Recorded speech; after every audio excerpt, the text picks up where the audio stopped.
Yay, we did it, Lex.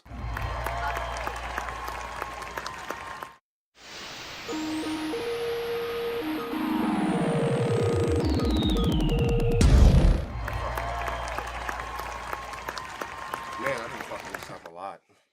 All right, so the first thing we have to do today is make sure that, I mean, the audio is so fucking terrible, I can't stand it. Of course. Hi. You sound great. Well, I mean, I'm using her microphone. This is extremely distracting. You guys did a really good job, by the way, on the settings of her microphone, because this is great. You enjoying that? I don't want to sing more than Hey, what's up, Craig?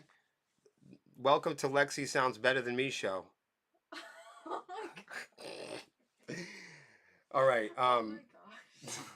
I really might skip. I really might change microphones now. That's how fucking bad it is. Yeah. You want to use this one? We can switch. That's crazy, right? I feel like I'm taking. You know what I mean? I'm commandeering. You're not taking nothing. What's going on? So, Craig, how bad on a scale of if you had to do battle of the microphones? Look, I'm holding it like a dynamic. I might as well. You be honest too, like for real. Like if it sounds like Holy shit, shit. just like tell us. You know? Your microphone sounds incredible. Make me believe. Yeah. It's fire, man. Wow, this is crazy. He Yes. said the audio is fucking terrible. That's what he said. Thank you so much, like for real. Finally, You're so the realest person in the chat right all now. right. So, can I ask you a question? Is Lexi's audio good? Hello, I'm Morpheus.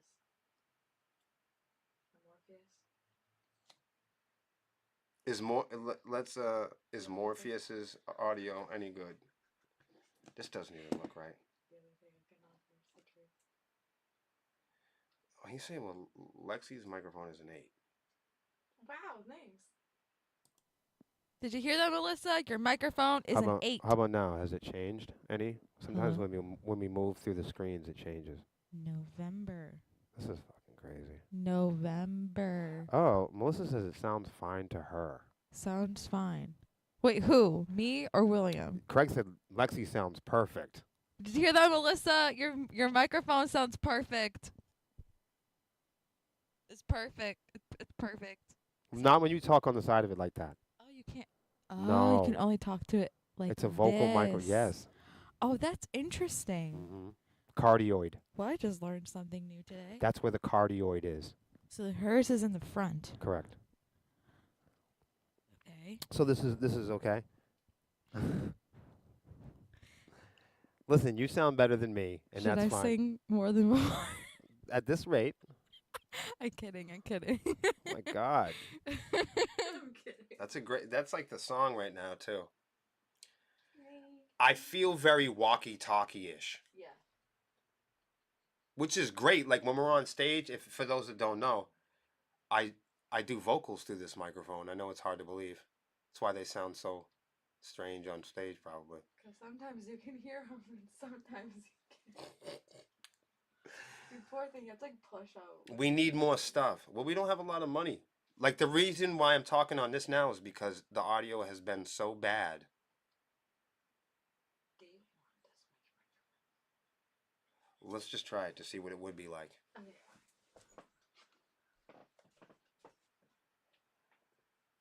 Now, let's pretend that this was actually... This is something else. You sound great. Let's pretend that this was actually my voice on the podcast. This would be slightly better. Yeah. Broadcasting all the way from Portsmouth, New Hampshire. Yeah. But, Breaker 19, hey, how you copy? So, Steve, the truth is... See, now I sound so good on this one, I'm not going to want to switch back. I'm going to switch back, though. I had the headset. No, I appreciate you in all of your dedication. Thank you. You're welcome. I'm just thinking about hitting me and hit me. I think that I'm going to continue. You have to hold your microphone. I'm going to continue. I'm going to add a little bass to it, even though that's not going to help at all. Do you like that? Or is that too much? Is that too much? Honestly, it sounds good. I just feel like I was really I'm missing all the velvet. Yeah, I mean, prior to you doing what you did, it sounded a little like whitewashed. Not so raw. Right, right. So now I feel like I've lost a lot of tops. I'm gonna keep it a bean. Why? Hey. How about this one? Hold on, let me dial back. Check this out. How about that? How you feeling about that? Ooh. Are you liking that? Yeah. Okay, let's do this. 101 FM with Williams and I. Let's do this one here. Do you like that? There's an echo. I mean, delay. Well, I'm doing that on purpose. Oh. This one's good. Wherever you are, don't do whatever you do. Don't share this stream because we're just fucking around now. People be like, "Who are these fucking people?" Let's make an echo. So if you didn't know who we are or what we're doing here, normally I would have a different microphone, but I do predict that this could go better for me visualizing my overall talking points because I could do stuff like this. Right. Steve says it's fine, and Craig says it's fine, and I trust both of them. Yeah. If this is your first time watching, the one thing that you could do to help out the page is help Lexi with her bad case of hiccups. Please share the feed to help with the hiccups. No, you guys can share the feed to help out the live stream. Sharing the band and the lives actually helps us get the word out, not only about the podcast, but also about our live shows and events. When is our next live show and musical performance, Lexi Swarm? May 30th at Platforms in Provincetown. There you have it. Go and head down there. I think there's a Judas Priest tribute band that's headlining. I'm kind of excited about that myself. That's badass. I thought so. Our good young friends from Under the Horizon will be there too. That's cool. So don't fuck around. Get down there and go and check out the young folks. Come on, man. They're tearing it up. They were just at Milwaukee Metal Fest. Yeah, that's so cool. I like them. How they did. How they got off, you know. Wonder how it went. We'll have to ask them. Hold your breath for 10 seconds, he says, to get rid of the hiccups. Okay, while she's doing that, if you didn't know, we are a hard rock band. We do a little bit of hard rock, and we do a little bit of heavy metal. It was once said that we were a female-fronted band, but I don't know if that's true anymore. We're kind of community-fronted. But we are a hard rock and heavy metal band from Manchester, New Hampshire, not the United Kingdom.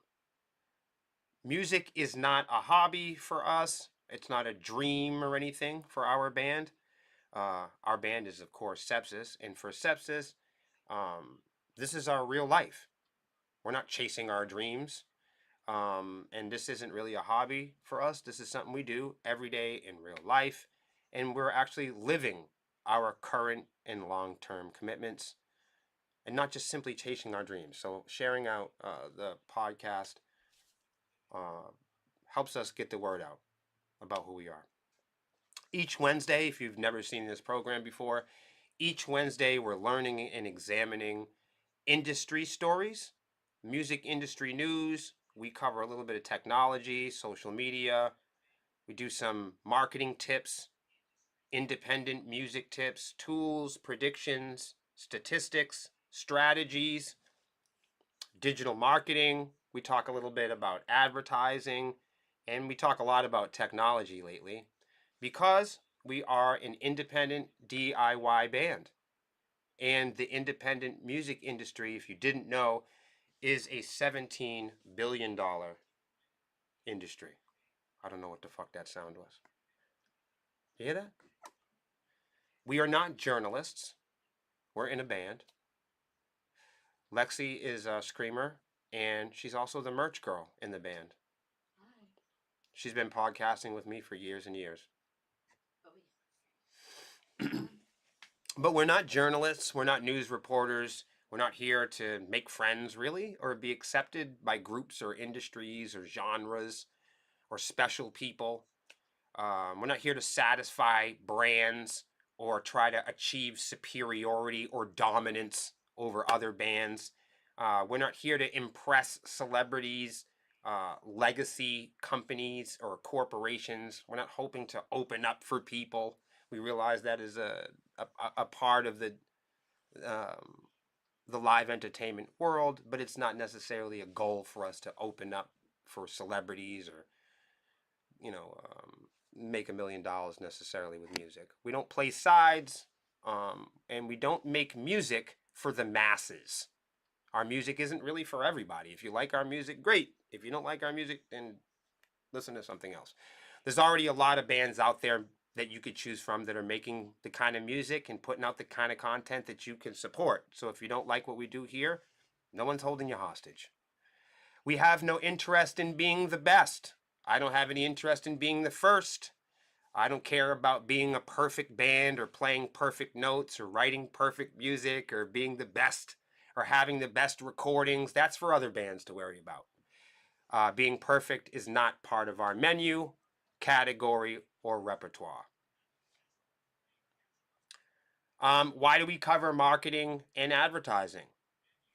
Well, it's because all of the most powerful advertising, all the most powerful music, a lot of it's driven by fear, and the most encouraging salesmen and preachers and politicians, they all talk about impending doom and punishment. They all ramp up anxiety, and they have a buy now or else mentality, and we teach everybody how to make the moves before the moves are made on you. So that's why we cover a lot about marketing. And we cover it because, once again, we're independent musicians, and we must cover technology and advertising because it's what really drives the music market and industry.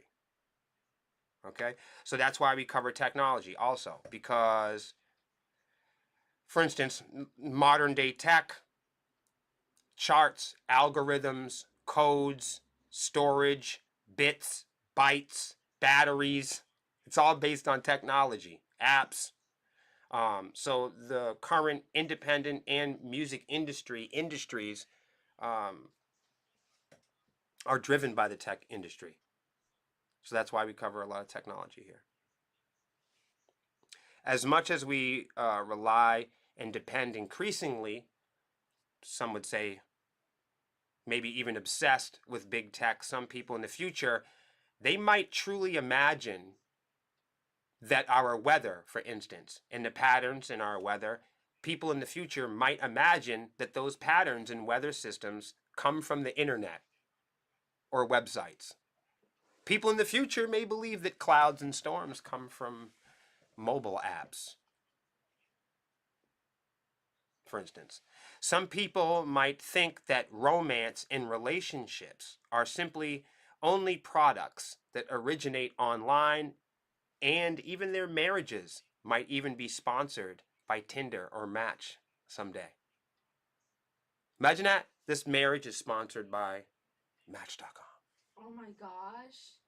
But some in the future, people may believe that that's where people may believe weather comes from computers. Marriages and relationships and religions come from apps. But you see a lot of, you see, just like you've seen music rely and depend solely on technology. So has politics and religion and all type of other shit. Our society and civilizations depend. You know? So some people might think that romance and relationships in the future originate on mobile apps. You know? Younger children might even consider that the origins of music come from computers. Kids in the future will imagine and hallucinate that music comes from devices and machines, gadgets, software, storage, bits, bytes, and gizmos. People now believe that music comes from electronics, that it takes batteries. They haven't even thought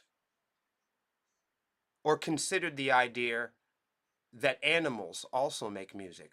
Human beings think that music comes solely from human beings. They haven't considered that music doesn't come from machines. The kids that are born today, no doubt, will believe that music comes and art is generated by computers and machines, not by animals in the universe and creatures and human beings. Fucking porpoises and whales and grasshoppers use music and vibration. But I mean, you can't tell any experts online about that. People that love music, they talk about music like it's a product. Like it's only Just for them. or for like music is something for, we've forgotten that music is not just, for instance, the Native Americans, they didn't play the drums hoping to get on the charts. Oh no. Okay, so Goodness no. but before there was,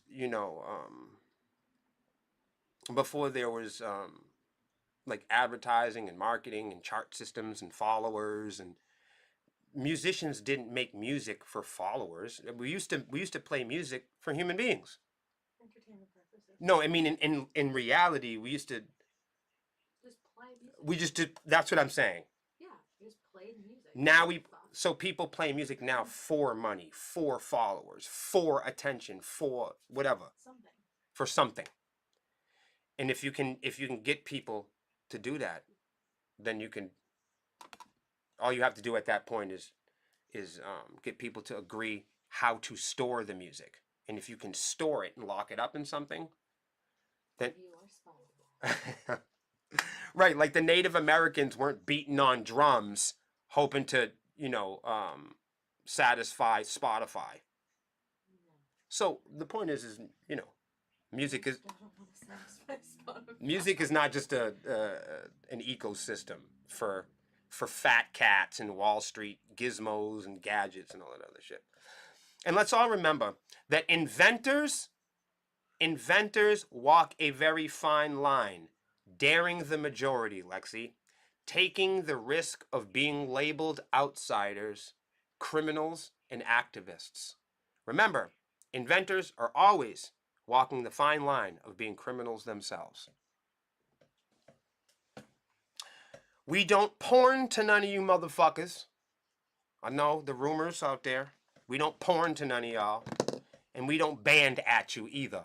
So if you don't want to be here, you don't like our music, you can get fucked.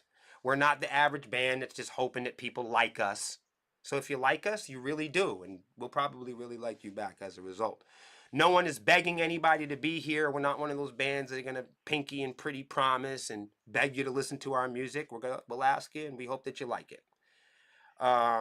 We can't be held hostage by the people that claim to like our music or support us. I hope that makes it clear. No one's begging you to be here. No one's begging y'all to listen to our music. We're not holding anybody hostage or forcing anyone to follow our pages or watch any of our programs. If any of the topics or things that I talk about here, if any of you guys don't like me, my personality, the color of my skin, or you're too sensitive or simply bored, you can leave and never come back. Even if I make you mad, you can't go back to Melissa and rat on me because she won't have you come back either. The feeling's mutual, everybody. We just don't secretly hope that people like us. If they do, they do. If they don't, they don't. We put the articles on the screen. You guys see it here. We put this information up on the screen so you guys can follow along. And that way we're not making this shit up as we go along. Okay? Life is full of creases. It's full of cracks. Lexi will tell you. Life is full of crevices. So just don't get stuck while trying to discover or focus on the beauty of everything. Ladies and gentlemen, this is another episode.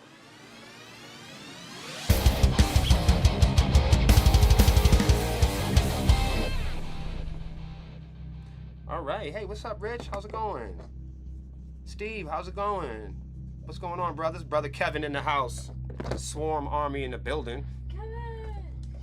How's it going? Big shout out to Static X Radio, our friends and family over there. Kevin, we love you. Thank you so much for hanging out with us today. How is everybody doing? I hope you're well. Nate, it's nice to see you again.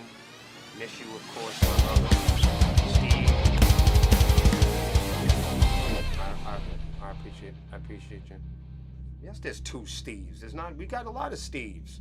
Not like this Steve and not like this Rich, but we have plenty of Steves. It would be like in the chat. Why did I say it twice? Yeah. Oh, I'm reading. Oh. Lexi just caught me. I'm like, oh god. You got me. But I was like, is there two Steves in the chat? Because I was like, Well, Steve is so cool. I could say his name twice. Oh, the music's still going. Nobody told me that. okay, so little do you guys know that the music is really faint in our headphones. Thank you for telling me. I apologize. Hey, Queenie, what's going on? So, okay, yes, they are. So I have a confession to make. We really need to buy new equipment. We need a couple new microphones, and rumor has it we're gonna have maybe a returning podcast member returning to the show. But I don't know about that though. Don't tell them yet. I don't know. Be surprised. Okay. Let's surprise them. Okay. 'Cause So they're so cool. Let's be surprised. So, as you know, we have had more podcasters on our programs in the past. So we're hoping to have some more permanent podcasters pretty soon. So our show will be expanding. Yeah. We don't know if we're going to call it William versus the World anymore. Would you guys be sad if I went? Like if we reinvent... So you guys know, just before we move on, we've had the Honeycomb Hideout. We've had the Metal Honeys podcast, right? Right. And we've had William versus the World and Swarm TV. Yes. We've seen them all come. We've seen them all go. They all have their own special thing. Would you guys be upset if we ended William versus the World and started a brand new podcast with the other band members and staff members? I'll be sad to see William versus the World. Oh shit! For real? I know you guys in the chat, but I had to chime in because I like William versus the World. Really? Out of all the podcasts we've done, what's your favorite one? Okay, that's challenging. Boom. Because it's a tie. I miss Swarm TV personally. It's a tie. Steve said just call it the Sepsis Show. Oh, Steve, you're the Steve, man. That's pretty good. How come we never thought of that? Yo, Steve keeps it simple. That is so brilliant. That really is good. The Yo, Sepsis Show. Rich is like, I remember all of them. He does. He's been here for all of it. He remembers all of them? Yes. It's the evolution, man. Rich is the shit. Listen, we're a band with longevity. Yeah. I'm not gonna lie to you. I miss Swarm TV. Swarm TV was fun. I used to watch. And I also... You and Melissa used to crack me up. I used to just laugh and laugh and laugh. I loved Honeycomb Hideout. Rich says me too, Swarm TV. Yeah, Swarm TV was so fun. Honeycomb Hideout was awesome with Zach. Yeah. Yeah. That was a good era. I I miss podcasting with Zach. Yeah, me too. It was fun. That was good. I like Honeycomb. I would say like the Swarm. Mm. Swarm TV Yeah. and Honeycomb, and then like William versus the World. Those are Yeah. my three. Yeah. I say the F word more in this one. Yeah. All right. So as you guys know, this is an interactive show. I hope that you guys all have plenty to say for this episode. I apologize for not. Let me get closer to y'all.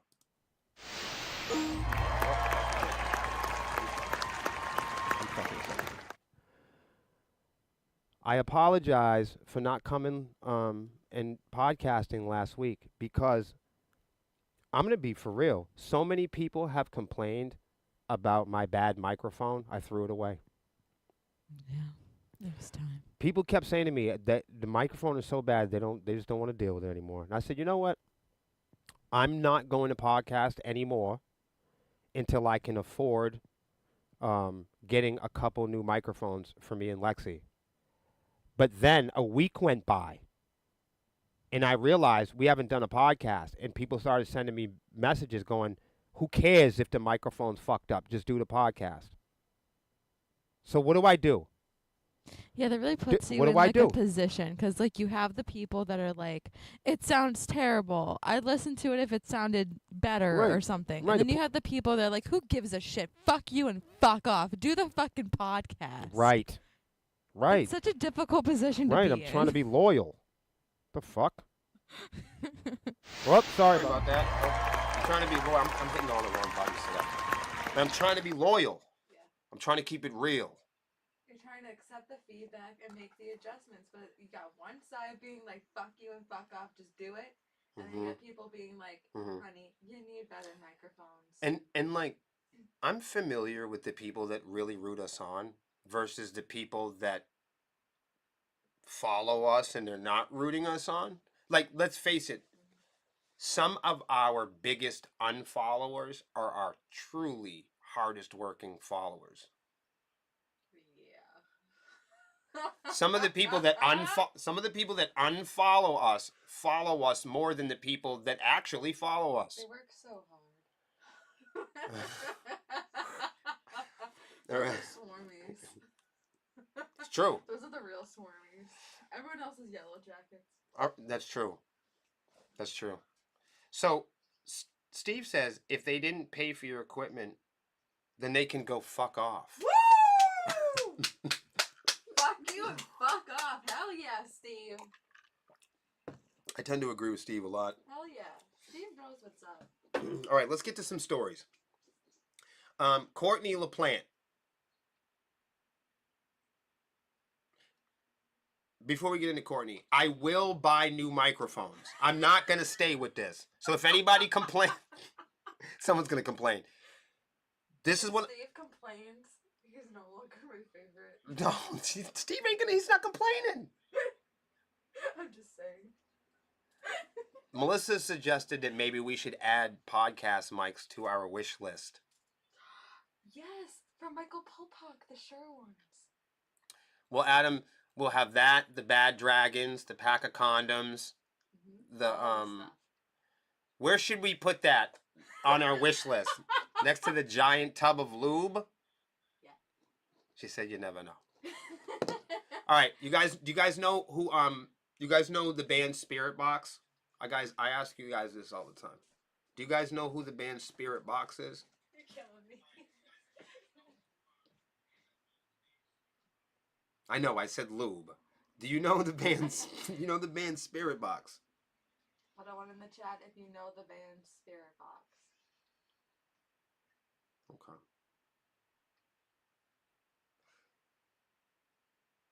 You should do a show with DJs who play your stuff.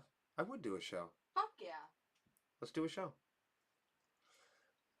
It's hard to get bands to do like interviews now. Remember when all the bands used to do interviews and stuff? It's hard now. You don't see any of the more. Remember all the band interviews on Twitch and Facebook, and nobody cares. Also, some of those podcasts are no longer a thing. I know a lot of the radios are gone now. Yeah, a lot of them are like dropping, so that's probably why we're not seeing a lot of like independent interviews. More of like the legacy media interviews, and they're not really asking good questions, in my opinion. It's all generic shit. Mblog said ASMR. Okay, hold on. Everybody, we'll do a moment for Lexi ASMR. All right, we'll pause for a second. That sounds like a squirrel is trying to get in through the screen door. That's crazy. I'm already feeling uncomfortable. So, and then Steve says, they don't call me the filthy mouth motherfucker for nothing. Fuck yeah, Steve! Yo, Steve for president. I know. And Richard said, I got a show coming in a half an hour. Enjoy this. Oh, you say, he said he gotta agree too with Steve. I'll be pumping up this one on my show tonight. Hell yeah, brother. Woo! Pump And- it loud. Thanks for visiting, Rich. We love you, man, coming through all the time. And shout out to everybody over there at Static X Radio. He said, have a good lube. Oops, I mean podcast. That's funny. Han says he's late. Yeah, you are. What the fuck? He said, I just walked into this shit. He said he got WD-40. Hans. Don't be like. They call him nasty. They say the in blog. They call him Nasty Nate. That's a better. Let me. I'm gonna keep it real. That's so much better. You should call yourself Nasty Nate on stage. Just do it. Do it. To me, that's. I don't know what your stage. What's your stage name? Do you have a stage name? Like all the Sepsis band people, they all have stage names. You know, because like heavy metal's corny. Let's face it. Yeah. I mean, I think it. If there's one thing we can all admit, it's that people in heavy metal sometimes take themselves too serious. And if anything, heavy metal is probably the silliest and corniest genre to be a part of. And that's a great reason to be a part of it. Think about it. Absolutely. Think about the names in heavy metal, like the stage name. Think about it. You know, think of how, look at our own, Them shadows. absolutely. Listen, what isn't more cornier about, you know, Cannibal Corpse or, I mean, it doesn't get more cornier than Butcher Babies or Black Veil Bride. Sepsis or, you know, Anthrax, Biohazard. When people ask me, they go, man, they go, your name is name of y'all band is Sepsis. And I'll say, yeah. They go, geez, that's so corny. I said, yeah, of course it is. That's why we did it. It's metal, honey. Right? You don't think Biohazard is corny? That's corny as a motherfucker. Slayer, that's corny. Right. That's why people do it. Yeah. Heavy metal's for the cornballs. Oh my god, oh, are you kidding me? Like blah. That's fucking That's corny. blah. There's nothing more cornier than fucking blah. Right. There's nothing sillier than somebody screaming blah. Randomly. Think about all the extreme religious and the Catholic symbolism and the Satan. What is more cornier about a bunch of people singing about devils and goblins and shit? That's why we got into metal, because it's fucking corny. So when people say, oh my god, Sepsis, it's so corny, I tell them, you're goddamn right. Thanks for listening to my music, pussy. Did you drop a like? Right, drop a like and go fuck yourself. Fuck you and fuck off. Fuck you and fuck off. Right. Fuck isn't corny. What's wrong with being silly? Nothing. What's wrong with, right? So get over it. Right. It's entertainment. Right. It's serious. Right. We play the guitar to be happy, not to fucking starve to death. Fucking shit up our Right. ass. Well, Steve says it's not corny, it's catchy. But I think catchy is corny. To some people, yeah, Yeah. catchy is corny. Yeah. The catchier it is, the cornier it is. Yeah. What is not corny about Marilyn Manson coming out and putting himself on a crucifix? That's fucking silly.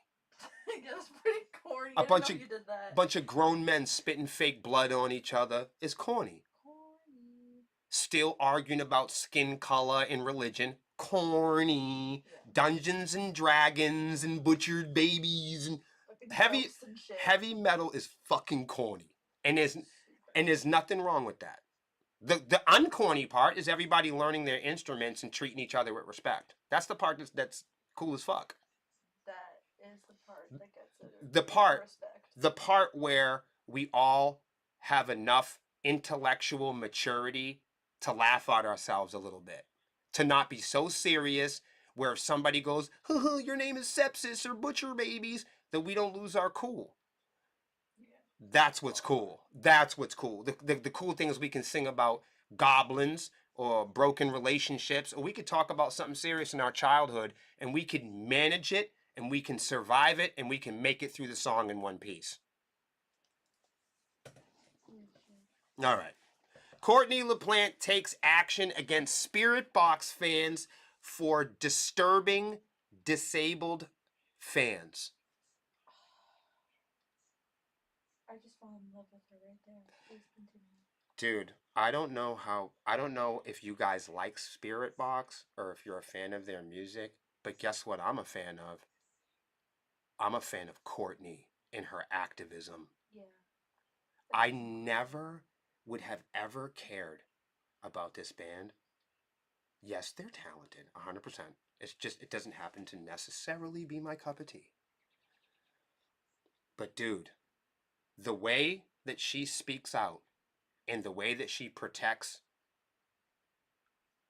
women and marginalized people and the way she stands up against bullies in heavy metal is top notch. Hell yeah.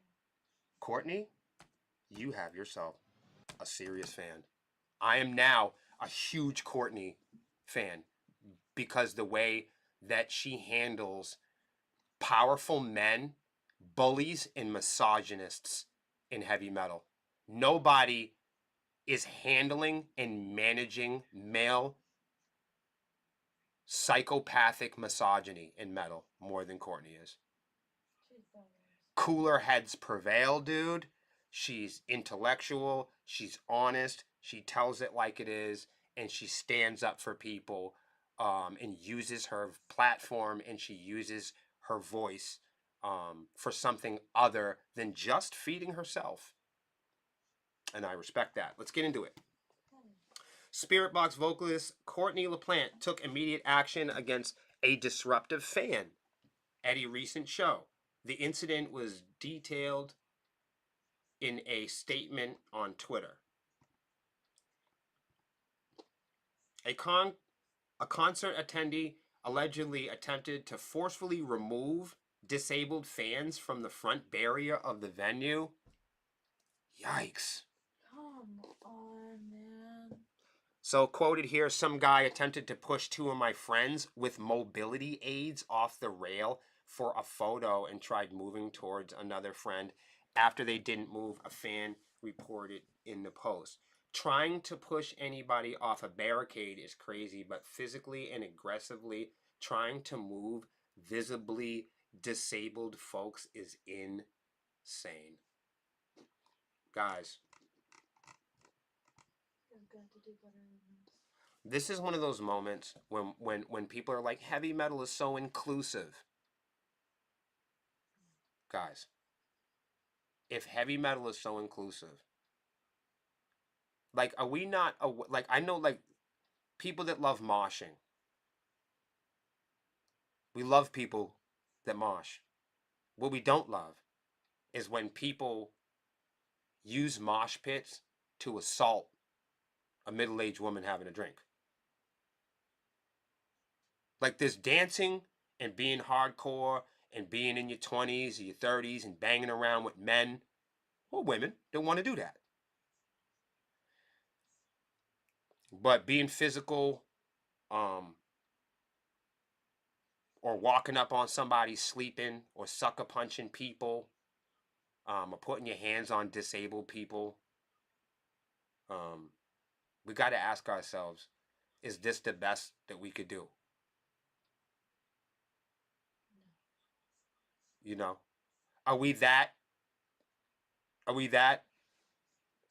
so unself-aware that, like,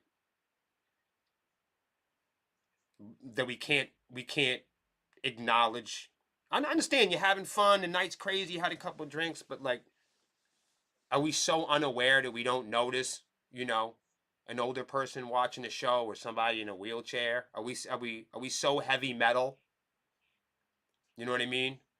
Where we're spin kicking our dates. Self-absorbed. You know, there's people that, like, there's, like, hardcore dancing and recognizing, being self-aware of the people that want to do that in the room. And then there's other people that are criminals. And they go, hey, this is a perfect time for me to fucking assault somebody that I think is weaker than me. This is a time for me to touch somebody in the pussy or pop something in a drink. This is my opportunity to take something out of somebody's pocketbook. You know what I mean? A lot of people are looking for opportunities when people are distracted, having a good time, and doing something else. But we have to ask ourselves over and over again, like, we're creating these these safe environments and maintaining them. We want people to come to shows, right? Right. The idea of having shows and putting on events is hopefully, we can encourage people to come over and over again. But it's hard to invite people to a show if they think that they're going to be bullied. It's hard to invite people and make people feel safe and motivated to go to rock and roll and heavy metal shows if they think they're going to be assaulted. I know a lot of people that won't come to our shows because there's a reputation in metal music that young people don't care and they're willing to assault people, regardless if they want to participate in the mosh pits or not. They're worried about going to heavy metal shows and being assaulted the same way people be worried about going to a gangster rap show. That's not the type of shit I want going on. I want people to feel safe and confident to come to my shows. Especially anybody that's been disabled, marginalized people, black people, gay people, lesbians. Everybody's welcome at our shows, for the record. Everybody's safe at our shows, for the record. We're getting to one of these times where, like, going out of the house to go do something. It's fucking dangerous. Safety is so important, especially these days, where there's so many people out there that are bold and brazen to just act chaotically or like a fool or self-absorbed or just cruelty. And you said it right there, cruelty. If there's a group of guys, you know, you see that there's there's a group of people that are having fun and they're doing a dance or they're doing some activities, right? Just there's some people that indulge in different type of recreational use. Some people are drinkers. Some people are do a little of this, a little of that, right? Whatever you do is your own thing, right?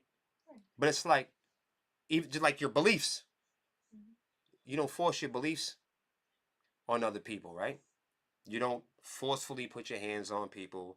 You don't force people to have sex with you. You don't force people to dance with you. You don't force people to mosh pit with you. At that point, you're assaulting somebody. Yeah, it's like harassment. So, you know what I mean. If somebody that's like me,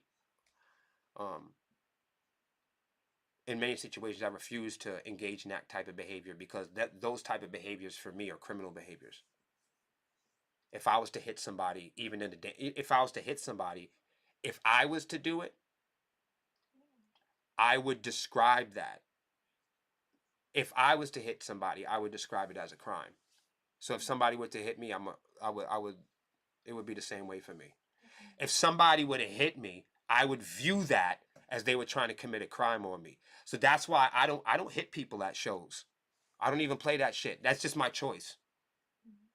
You know what I mean? And my philosophy is, for people that like to do that, they should do that with people that enjoy those kinds of behaviors with them. The same type of thing like if you were smoking weed. You go smoke with the weed smokers. You want to go drink with the drinkers. You want to mosh pit? Go mosh pit with the mosh pit. But don't bully the people that don't want to mosh with you. But if you see there's a young band on stage and their grandparents or their parents came to see them, you know what I mean? You don't sucker punch them with hardcore dancing. I think that's you don't bully them or force them to do something. In that situation there, those disabled people were bullied. Physically, you know what I mean? That's something I feel like everyone in heavy metal and everyone in the show, regardless, everyone should be on the same side about that decency that you were talking about. Yes, basic human decency. It's like lacking. Being able to realize the decent thing to do, is to dance and participate in those behaviors with people that agree with that. And people that want to do it with you, and to engage in those behaviors with people that don't want to do it is force. You're forcing somebody to physically defend themselves. They're not having a good time. You're forcing somebody. And that's why people don't want to go to shows. And that's what I was trying to say. People don't want to go to shows like that. Exactly. People ask why don't people go to shows because people aren't safe at shows no more.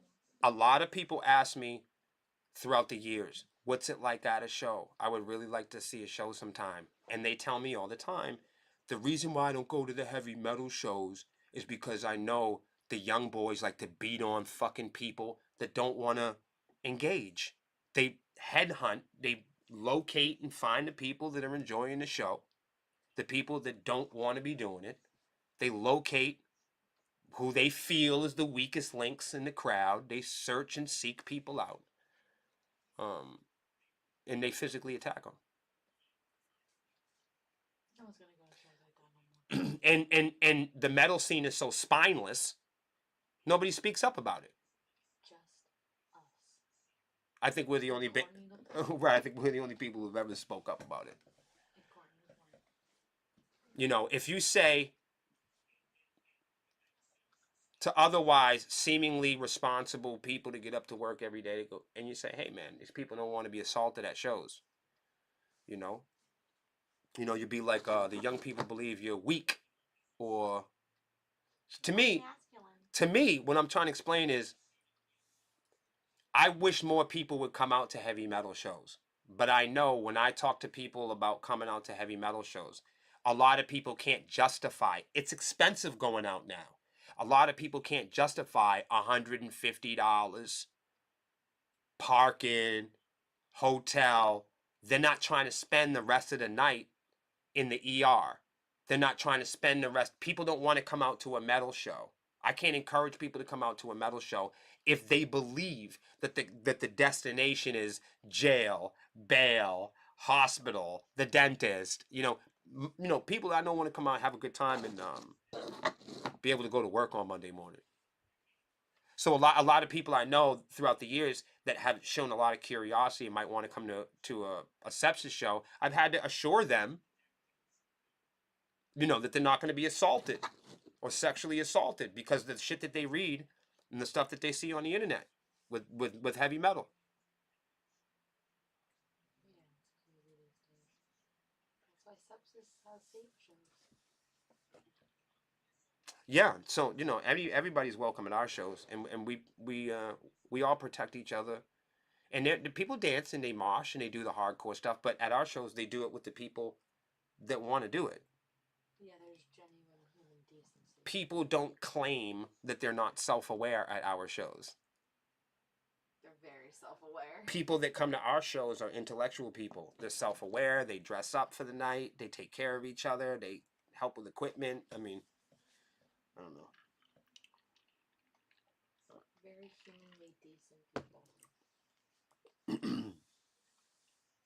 So, Grim and Nick say the only reason why they haven't been to a metal show in a decade is because they have been in fights and kicked out. See, and that Right. see that's the thing. Like, that's what I mean. To me, that's not having a good time though. Mosh pitting and dancing and being hardcore with people that are hardcore, that's fine.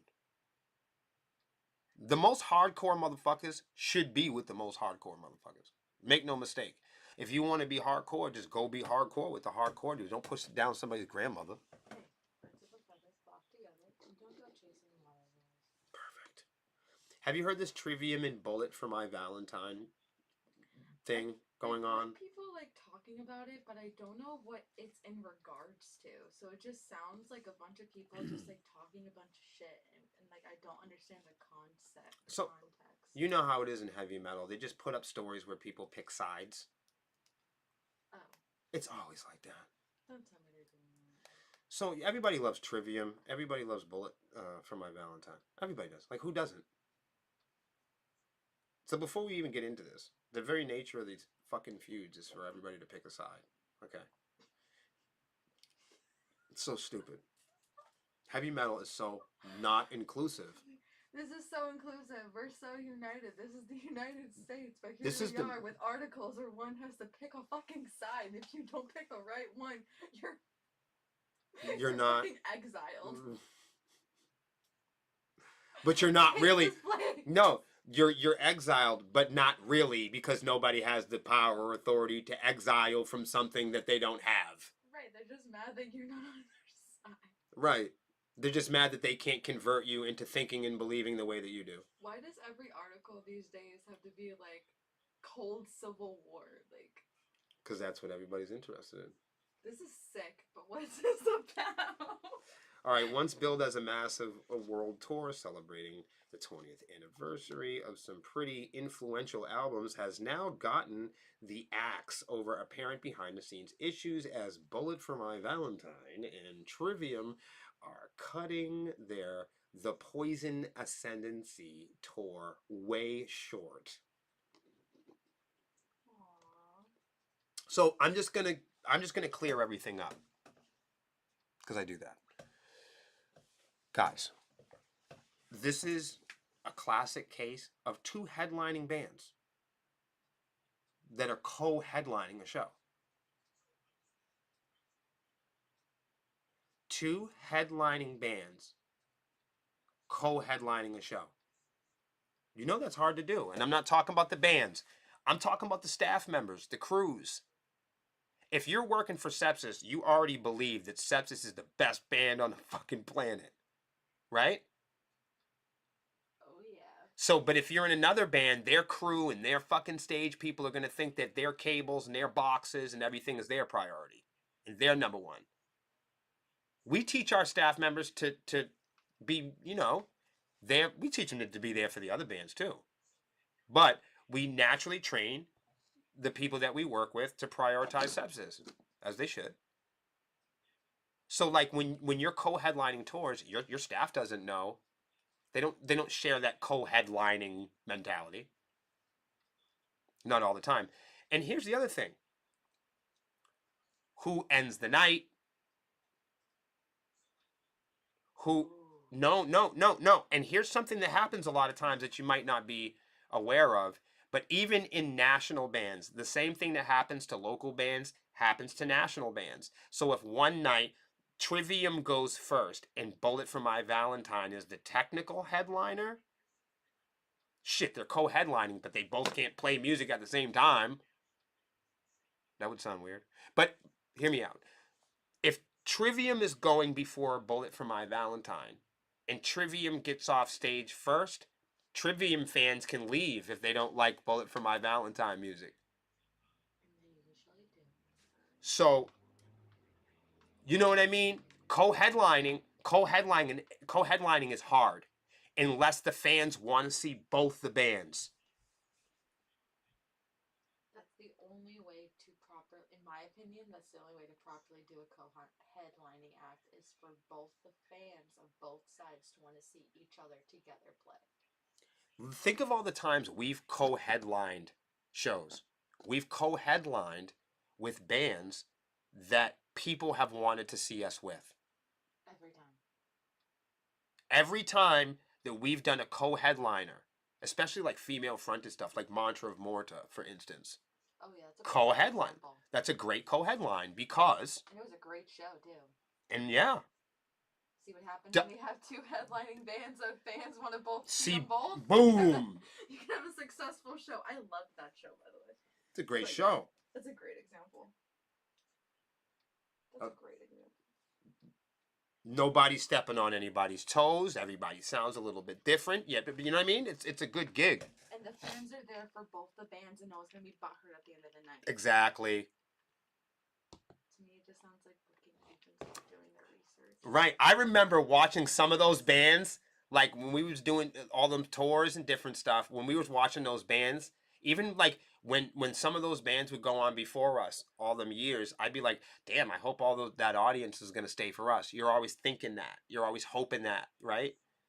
When band 2 and 3 is on, you're like, if you're the one headlining, you're like, oh man, I hope everybody stays for me, because that never happens, right? But like in those situations, we always saw the room.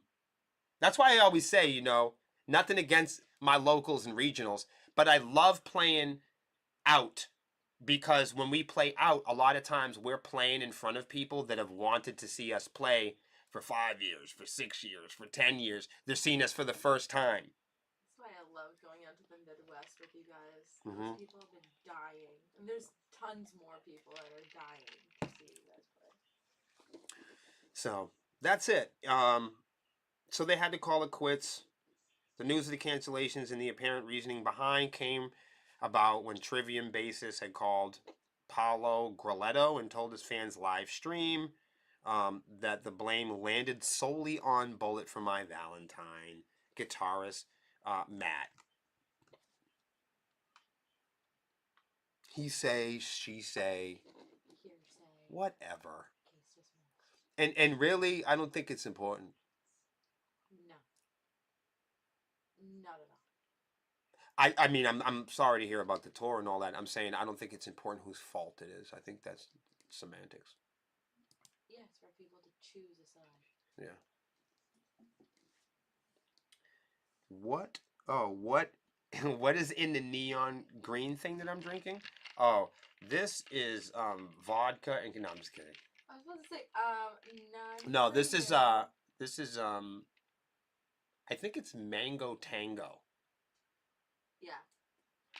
If it's that soury one that you're talking about, Yeah. so good, by the way. Yep.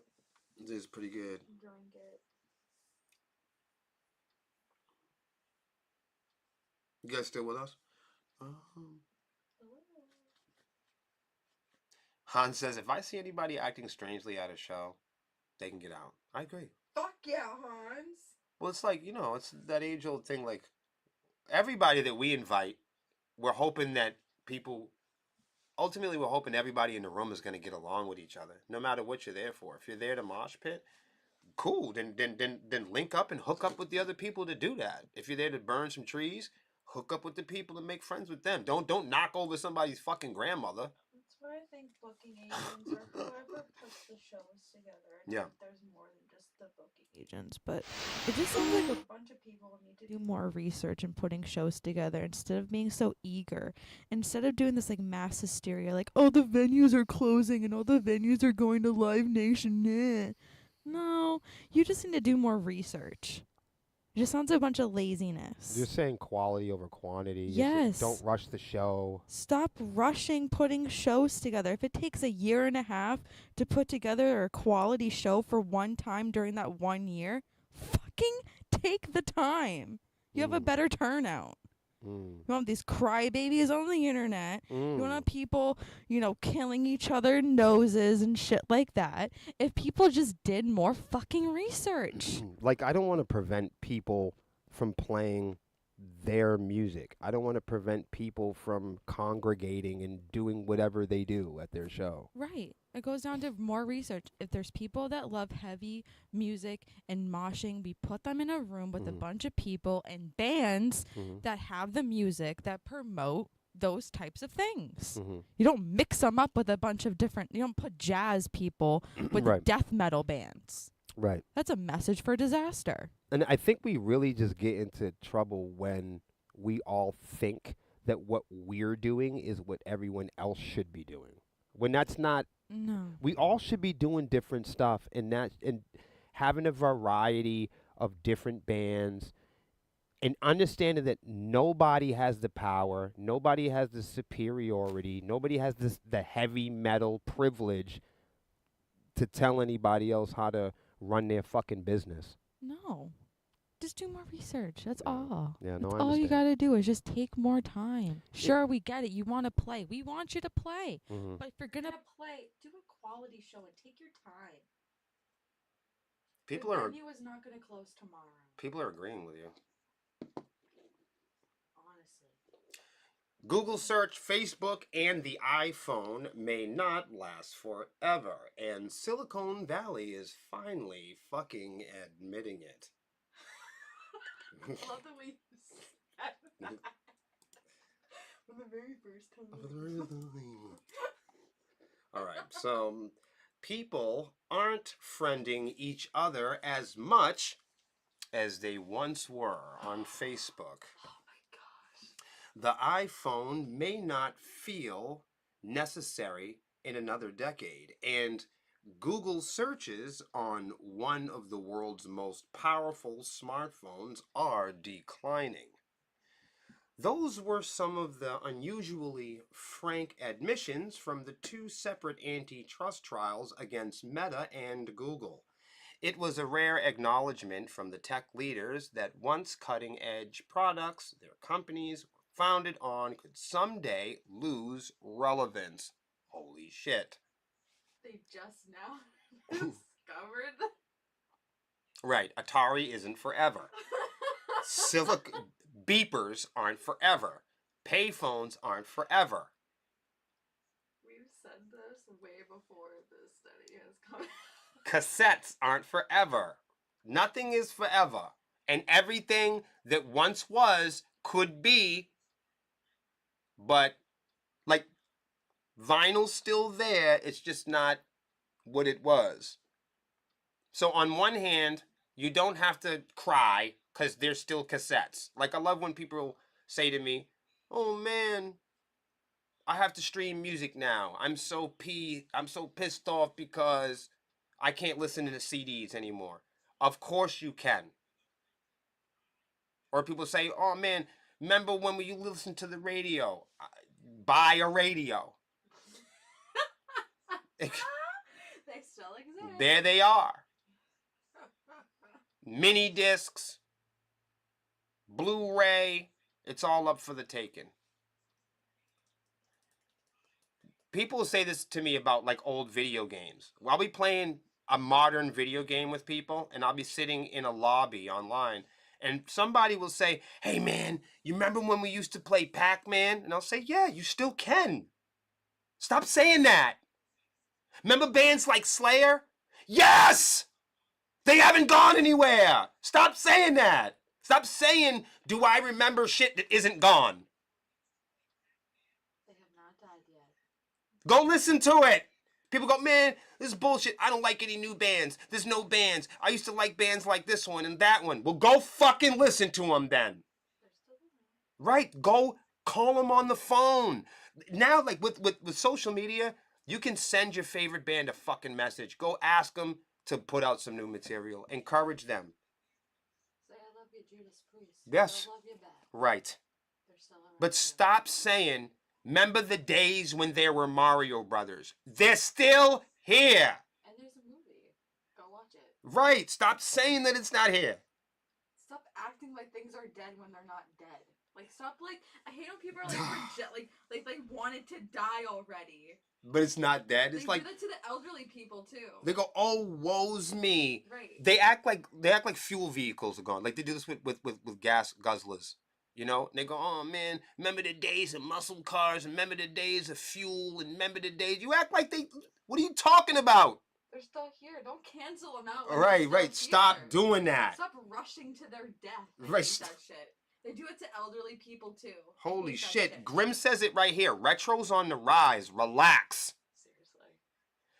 Look, Seriously. I'm not saying I'm over the hill, but I've seen bell bottoms come back 3 times already. That was the name of the jeans. I was just about to say that, but I didn't remember the jeans. Bell bottoms. They're still here, and they're hotter than ever, motherfuckers. Yo. Go wear them. I was around when they changed the names of them and called them flare pants. Flare pants, bell bottoms, put them on. They look hot this year. No, but the whole point is, if you'd advertised them and said that they were bell bottoms, nobody would have wanted them. So they told all the little girls, oh, try them out. They're brand new. They're flare pants. They're doing that with fucking rollerblading and roller skating. Bro, they're I'm done. They're doing that with blah. I hate this. They did it with mumble rap. They're like, oh man, we don't like mumble rap. Like it's brand new. People have been mumbling forever. Literally. Which is exactly what- James Brown used to mumble. The jazz acts used to mumble. Blues bands used to mumble. Elvis Presley used to hum. They Fucking still mumble. Everybody fucking mumbles. They still Right, mumble. people have been mumbling in rap music and rock and roll for fucking decades. Jazz is like famous for scat and mumbling. I was gonna try to take a walk and I would have ripped this whole fucking thing down. I'm just stop We're sick doing of that. this shit. Stop doing it. Stop pre-killing shit when they're not dead yet.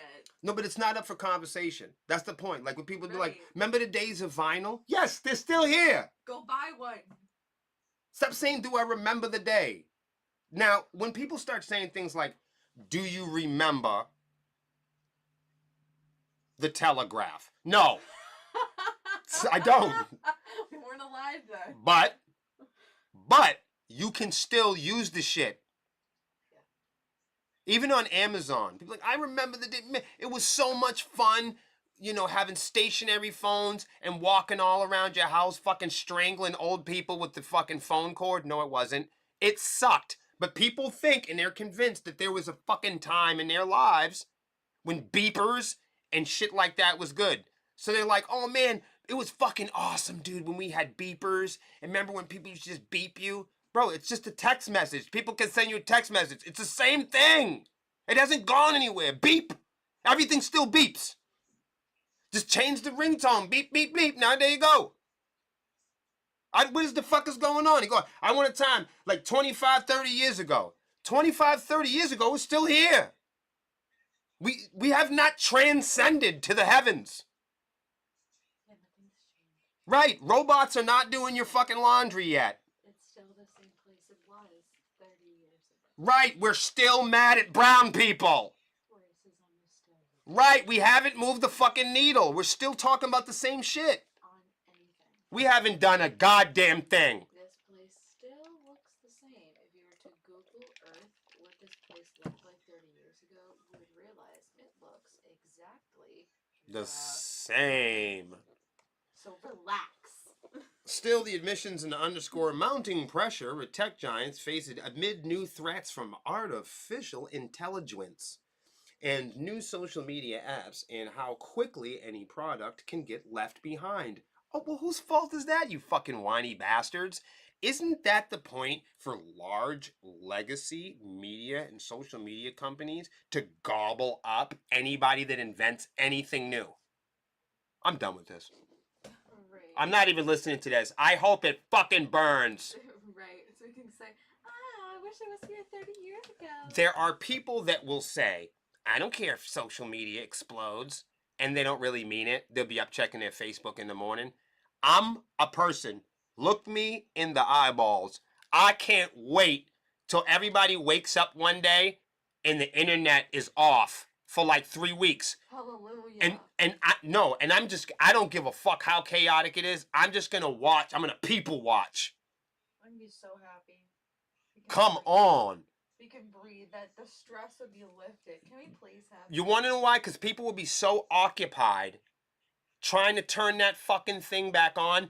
You will have more free time than you've ever had. And also, these people would have to be forced to express their opinions in this beautiful place we call reality, where you can get punched in the face if you say something disrespectful. The thing we all wanted to run from, being confronted. If we were not online, then we'd have to see the racism, the pollution, the homelessness, the fucking drug use, the misogyny, the guns. If we weren't sitting online, then we'd have to see ourselves in the fucking mirror. Yep. The men in the mirror. Which no one wants to confront. And if you know anything about the man in the mirror didn't have nothing to do with looking out into the world and blaming anybody else. Exactly. The man in the mirror knew damn well that if he wanted to make a change, it was going to start within himself. Getting off the internet. Instead of being online complaining about shit. AI is helping job seekers lie, flood the market, and steal jobs. Are you surprised? No. We said this. We This- said this years ago. This is our last story, too. Before the study came out that you're reading, we've said this. We have warned and talked about this to people. They don't give a fuck what I say. I'm They not don't. saying- I know. I'm just saying. I know. We've had these programs and podcasts talking about the environment, violence, prison recidivism. We've spoken at county farms, prisons. We've raised money. We've helped vets. And I'm not talking about any of this for credibility. The reason why I'm saying is this is the observable truth of what we have had as a mission statement from day one. Yeah, this is the study to back that up. Here you go, so you guys can believe it. For once. I wouldn't put this. The only reason why we put this stuff up on the screen is because people don't believe it Exactly. when we say it. They, So they need a study like this in order to believe it, so. even then, like people that watch this program, and when we put the stuff up on the screen, and when they don't like what the article says, they write that off too. It's just reinforcing that point. I know. All right, so AI is helping job seekers lie, flood the market, and steal jobs. Whoop-de-doo. And nobody knows what to do about it. I'm sorry. The way you put whoop-de-doo. I like that word. Just the placement of it. Whoop-de-doo. You know what I mean? Yeah. Like, that's how I say that. You know what I'm saying? Like, whoop-de-doo. Like, you coming in here with all that bullshit, whoop-de-doo. You gotta say it like that, though, or it's not effective. Right. coming in here with all that whoop-de-doo-dah day. So that's when you... That's when you gotta hit him with the full jump. Yo, hold on with that whip-de-doo-dah day bullshit. Grrr. Motherfucker, don't play with me like that. That shit's crazy. Weirdos. Mm-hmm. No, that's some weirdos. That's some weird shit. All right, so the advent of generative AI has fundamentally fucked people over. No, the advent of generative AI has fundamentally altered the job application process. So did computers. I was in the halfway house, okay, in state prison, while everybody was filling out job applications online and people were walking around waiting to get calls back on the cell phone.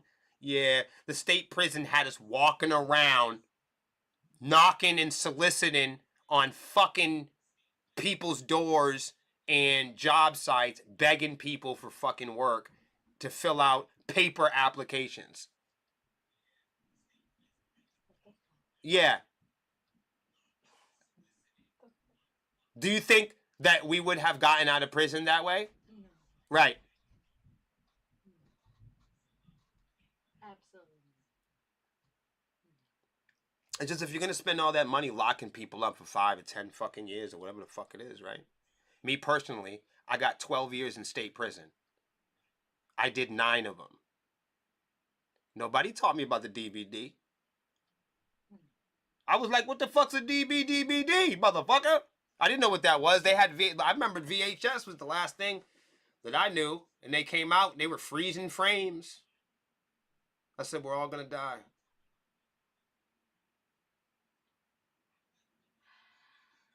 You have to figure it out for yourself. Yeah. I knew when they could remove the vocals from music with software. I was like, oh shit, we all gonna die. You know, everybody, I'm kidding. I hope you guys know I'm like I'm being extreme. I don't believe that because they could do it right. Right, I'm giving you guys a hard time. I gotta say that because there'll be somebody out there that's like, Will's telling everybody they're gonna fucking die, you know. You are, you know, come on. People fucking, no, listen, you're not gonna believe this. People take short videos of me and then they put it online and then they go, look at this fucking guy, he's saying all this stuff. I see it all the time. That just makes me sick. But it's only like a little bit of like me saying something. Yeah, something that they didn't like. That Right. just makes me fucking sick. But it's not like the conversation. It'll be somebody. Just a little piece that they didn't like. Right. And they'll, you know what I mean? Anyway. Right. Okay, so for one time, I'm going to tell you the story. Because you know how I say fuck everybody. Yeah.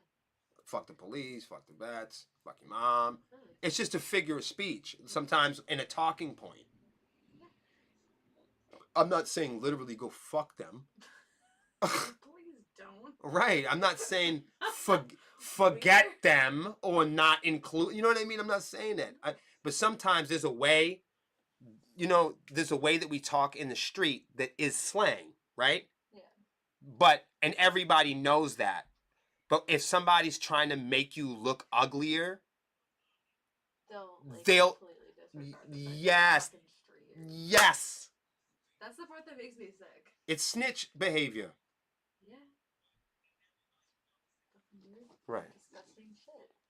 It's like having a private conversation with somebody that is intended to be private, and then somebody else gets a hold of that conversation and treats it like a public conversation. It's fucking done. Yeah. It's like that stuff from that. You know what I'm talking about. Yeah. You know what I'm talking about. Both recruiters and applicants are making heavy use of the tech, making it already a soul-sucking and tedious process even worse. That's no surprise. Did you think you were going to get anything else? You know what I mean? So now, like 20 years ago, if you weren't a fucking coder, you were a worthless piece of shit.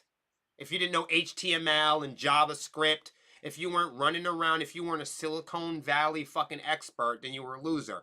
Now, if you don't own the coolest fucking robo fucking virtual reality of fucking AI, you won't be able to get a job. Imagine that. Now you got to be an expert with this shit. This reminds me of that interview that we saw with Kanye. And he goes, "It's more disrespectful and offensive to me if people don't know how to make a PDF." Like, why? Why? That's not a real thing, brother. Who cares? So you're The saying fuck? this in the back of my mind, but this reminds me of some shit. Fucking. Oh my God. said. What the fuck, bro? Why is it necessary for no, it's like when people are like, we don't need any more rappers. We just need plumbers. No, we don't. Because in 10 years we're not gonna plumb. Yeah, and that plumber wants to be a rapper. Stop telling everybody that they need to be computer coders, and then in 10 years, when they're when the new gadget comes out, they're losers if they don't have the next thing. Don't do because you did that to my generation. They told us to all go to college and that we were all gonna be fucking culinary artists. And now all those college people are being laid off. All my friends went to school for business management. Remember that? Losers. Now, I had to tell ya, all the fucking people that watched me go to prison and start rap groups and play guitar made fun of me growing up. Ha ha! Remember? Because here's the thing. The truth is a lot of people from my childhood and a lot of people from my high school and a lot of people that I grew up with watch this. Pardon me for a second. All of my fans, Lexi, and all the people that respect me, pardon me. Ha ha! They were wrong. All the people that I grew up with were wrong. They said, man, you better go to high school and you better do this and you better do that. Everybody told me I shouldn't have face tattoos. Everybody told me that I was too black. Everybody told me stop talking like that. People told me, brown kids don't play the guitar. I heard all the stories. And I'm just pointing out that now we don't acknowledge high school. We don't acknowledge college. We don't look at the institution like it's a big deal. If I would have listened to my friends and family and went to culinary arts or I went to school for business management, I'd have the same depressing fucking problems that all the kids that I went to high school with currently have today. You guys get no pussy, you have no fucking money, you never chased your fucking dreams, and you cry about fucking people like me that don't have to listen to authority. Nobody tells me when to go to bed. You've dedicated your whole life to having managers and supervisors, complete strangers, tell you how to act. And when you don't listen to the right music, when you don't vote for the right shit, if they catch you dressing funny on a day off, you're getting fired. Ha! Y'all should have listened to me.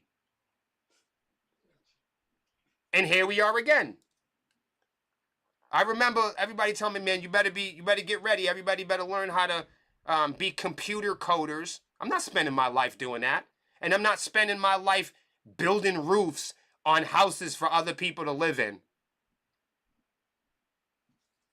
You're not gonna work for somebody else's dream. Right. And us fucking with this AI shit is somebody else's dream. You can bet that. No matter how you want to look at it, it was all trained on our hard work. Our art, our pictures, our data, our lives, everything that we put on the internet. Me, you, Lexi, and everybody involved in this conversation. That AI shit didn't do that on its own.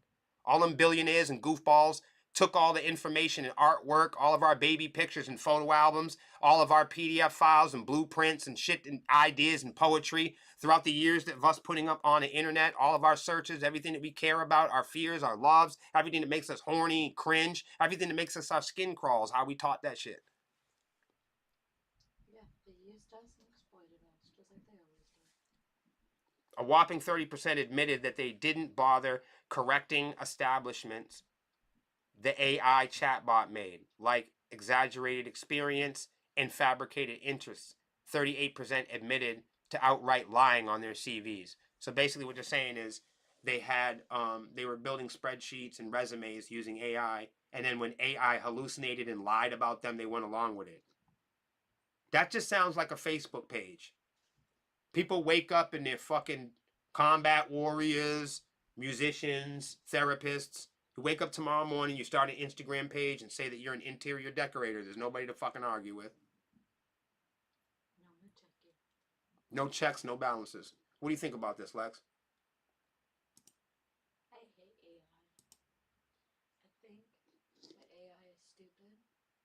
And it's used, and it's going to be used to exploit us. Like everything else. One more. Just because this is fucking crazy. Look at this. Please look at this. This is fucking crazy. All right.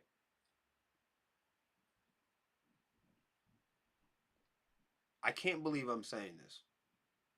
I don't really care about like the metal drama, but for the sake of telling a good story. Tim, the singer from As I Lay Dying, has had some legal issues in the past. And he went to prison, from what I understand, for hiring a hit on his wife. He did his time. Now look, I'm a firm believer in like giving people a second chance. Especially when they do their time. Especially when they do their time. People have given me a second chance. People have given me a third chance. So. And you did your time. And I did my time. And I'm not a fucking rat or a snitch. So I have a little bit of respect for people that screw up a little bit and get their life together, especially if they've done their time. But I guess he got out of jail or whatever the case, and he got the band back together. Are you guys familiar with the band As I Lay Dying? Mm-hmm. Okay. So apparently after he had the troublesome, chilling results of his first charge,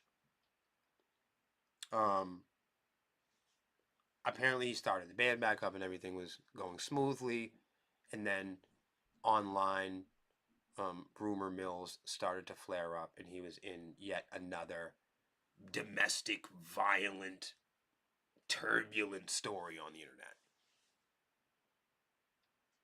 The band members that he was playing with all publicly had,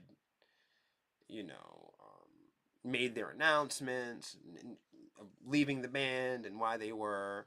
Everybody said that he was like scary and dangerous and stuff like that. Are you caught up to date with this? Yes. No, I'm a law guy, so like, I don't like to point, I definitely, for sure, don't point fingers at people without having, enough to back that up. But in this situation, man, like, I'm just thinking like when to call it quits,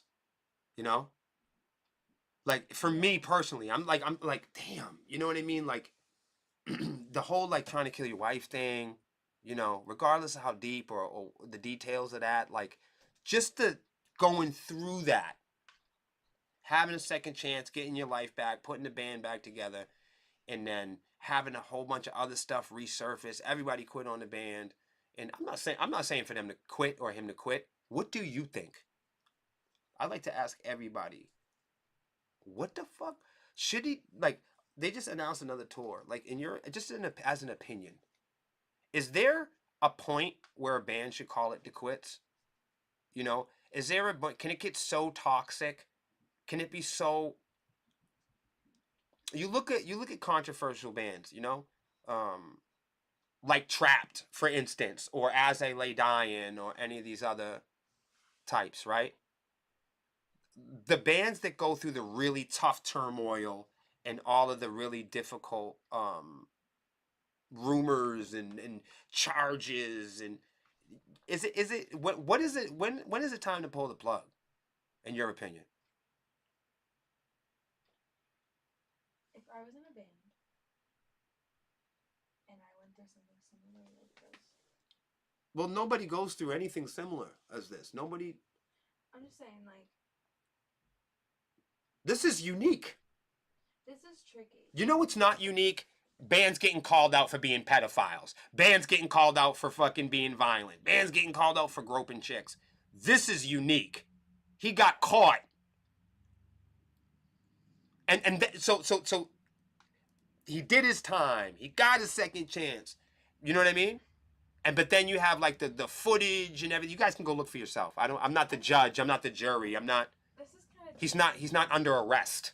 This is kind of tricky because the second chance they were talking about with this particular band. And I don't want to be. Let's not be cops. Let's not be cops. That is still up for speculation. Right. I'm saying that as a fan because I've listened to As I Lay Dying and I fuck with a lot of their songs. Yeah, the music's good. Okay?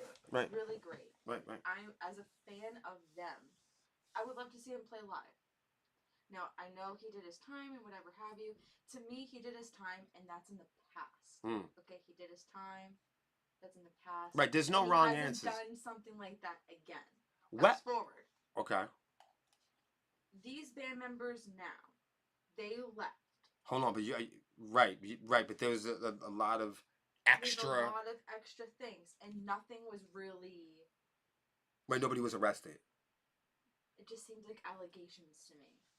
Yeah, there was some video of him like getting like a group of boys. Yeah.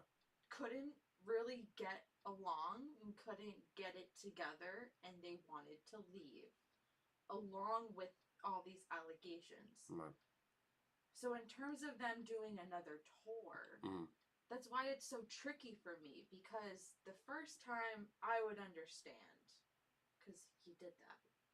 But this time, it's a little tricky because we don't really know. Like Nobody ever knows, though. Nobody ever knows. And we're never going to when so I can't really say, no, there shouldn't be any more chances and this band should call it quits. That's kind of what I'm saying. There's too much that we don't know. Spaghetti on the wall. Right. You know, it's too what I was messy for me I'm like, glad that this you. should be the end of them or something. I'm glad that you had a little bit of courage to take this position. I don't think it's a position that a lot of people would take. So hats off to you, because I think that's a risky position. Most people say he's had enough. He almost killed somebody, but who knows what they throw at the wall, right? But you're going with yeah, maybe as an individual, let's consider that this individual is really ugly, right? Let's consider that this person hasn't been reformed, that this person is still criminally ugly, right? I mean, if that's the case, why don't y'all call the fucking police? How come, I always say that, when you got a boyfriend and a girlfriend, and they've had a dispute, and then they separate, and then they go, oh man, I was with Jake for 10 years. He's a fat piece of shit. His armpits stink. He got a big fucking mouth. His mother's a punk. You know what I mean? I always, when I'm sitting there listening to people like that, I go, yeah, but you was with him for 10 years. So, you know what I'm saying? You can say whatever you want about Cheryl, but you was with that bitch for 10 years. You can say whatever you want about the band, right?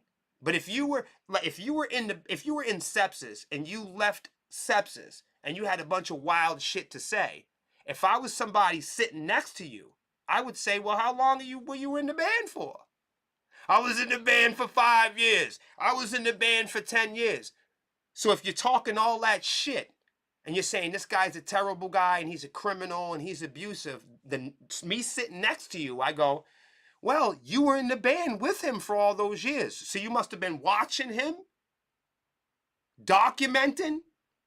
There must be screenshots. You know what I mean? You must have like pretty big case. So if you were in the band for 10 years, if you were with Cheryl, if you were married to Tony for 5 years and you claim he's got a little dick and he's abusive and he beats people up and he's a bad guy, then you must have a fuckload of evidence.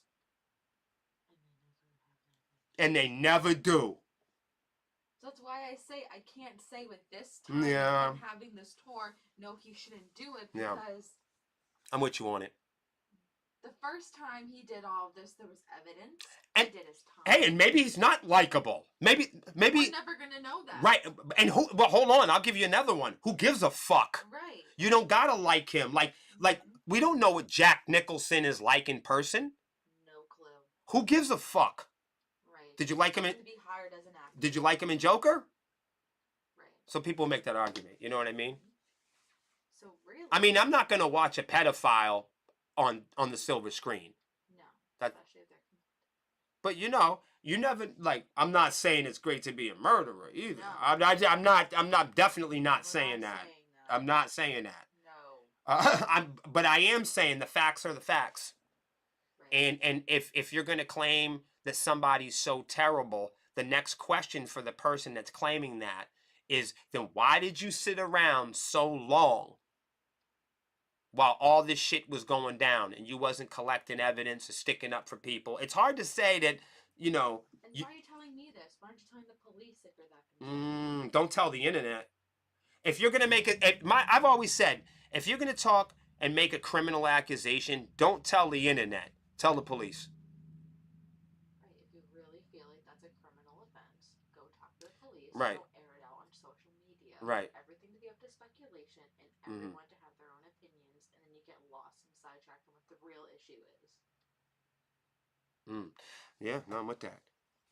Morgan says, for me, it's when all the fun goes out of it. For me, it's like if they struggling to even be excited and happy on stage, it's call time. Yo, I honestly couldn't say that is the best fucking thing I've ever heard anybody say about that. When the band, right, when the band's fucking unhappy, when the band is unhappy, the audience is unhappy. So like That's when you call it quits. that, yeah. When the members are no longer happy playing, then they should call it quits.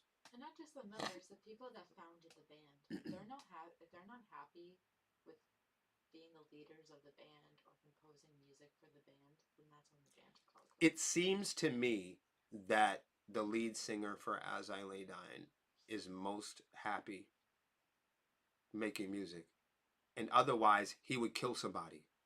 Then let him make the music. We can't stop him. We're not the music police. We can't citizen arrest this one. Yeah. Well, good luck to them, and hopefully he's recovered from that situation. And I don't know. I guess I'm always rooting for everybody. Yeah, it's a good place to be. You know, hopefully everybody's healed from that situation, and I love to see people make a comeback and get a second chance.